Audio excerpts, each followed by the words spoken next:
I got this smoker's pocket knife. This one's an Oppenheimer, made in Germany. It's got a lot of nastiness to it. It's got some residue in there, a little bit hard to open. Still got to clean it up, but it just has a cool look to it.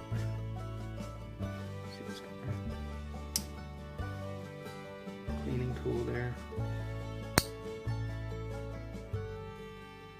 Okay. And I got this fishing knife.